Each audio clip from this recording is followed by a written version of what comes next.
Welcome everyone to Slaughterhouse Stories. I hope you enjoy the story we have for you tonight. Weeping Angel.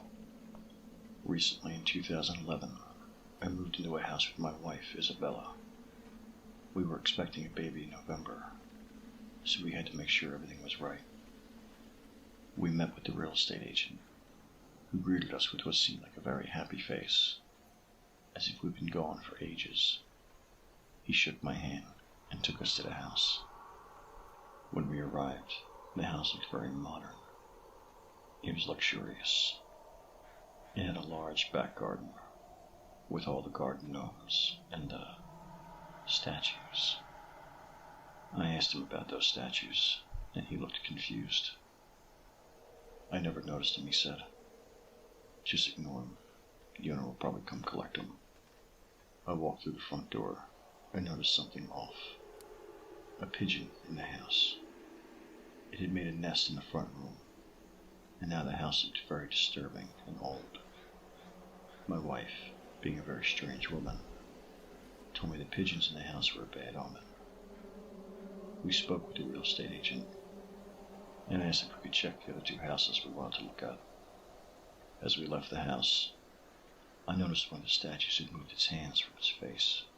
It had a blank expression, but I couldn't look long, as the estate agent nudged me to move onward as he came out the door. We walked away and checked the other two houses. The second house looked better. I could actually see into the windows, as the previous one had the blinds down.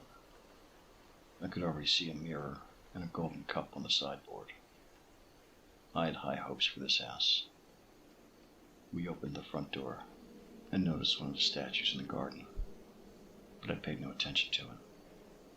We went upstairs to the master bedroom. My wife sat on the bed and laid on it to test it. She said it was comfy. I'll buy it, I said. Oh, sure, the real estate agent said, sounding shocked. I smiled gladly and we went downstairs. Stupid me, I thought, wanting to buy without even seeing it downstairs. We went into the front room, and there was a statue of Cupid with a small scythe in his hand. It wasn't moving.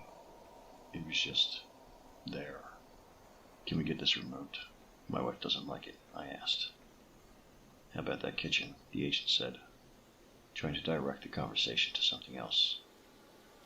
I saw one of the angel statues in the garden again, hugging another statue, and another angel stood behind them both, playing a harp.